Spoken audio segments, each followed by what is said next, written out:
Hello there. Everything is awesome. Everything is cool when you're part of a team. Everything is awesome when we're living our dream.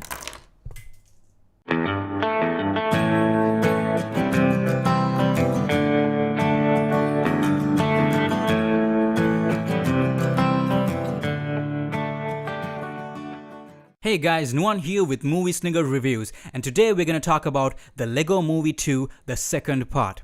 This one takes place a few years after the end of the first movie, where the little boy's sister was allowed to come to the basement and start playing with the Lego sets. So now Duplo toys have invaded the Lego world and started destroying everything. It's sort of turned into a post-apocalyptic wasteland, sort of like Mad Max Fury Road, and appropriately called Apocalypseburg.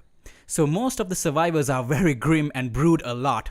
Emmett is still the only one who's cheerful and upbeat, although he's been having some nightmares about the end of the world. Then General Sweet Mayhem, the leader of the Duplo army, kidnaps Emmett's friends, including Lucy. So they're taken to the Sistar system, where the Queen whatever has plans for them. Emmett goes after them to bring them back, and on the way he teams up with Rex Dangervest, a galaxy-defending cowboy raptor trainer.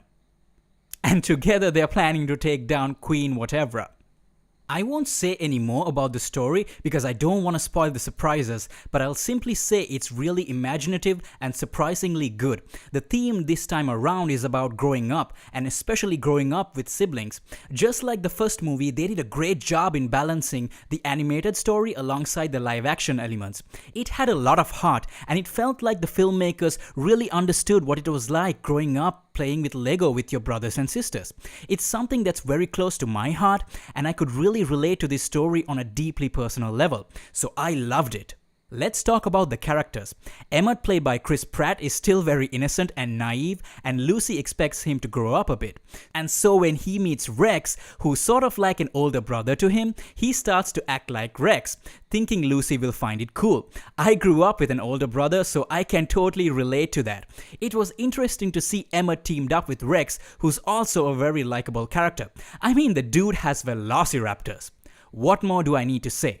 Lucy, played by Elizabeth Banks, is having some sort of an identity crisis.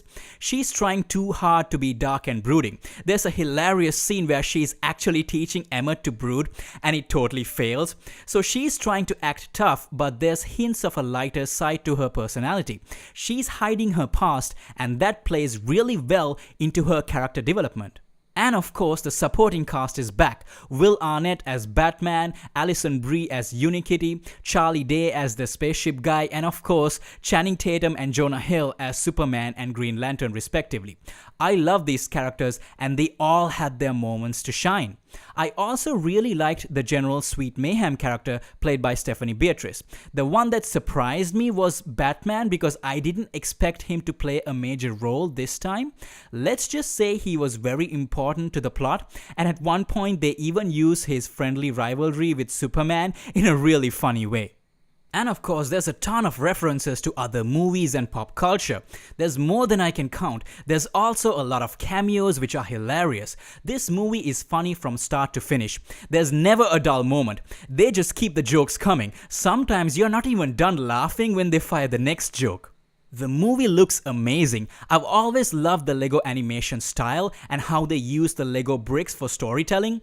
Building stuff was a big deal in the first movie, and in the sequel, there's a lot of emphasis on breaking stuff, visually and thematically.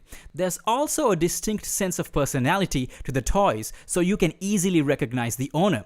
And of course, the action is directed very well. There's a lot of really fun sequences. The music, especially the pop songs, are a big deal.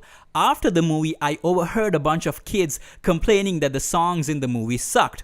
And I was silently laughing when I heard them say that because that was the whole point. The movie is sarcastically laughing at those shallow, annoyingly catchy and overproduced modern pop songs that kids listen to these days. So kids, the joke's on you.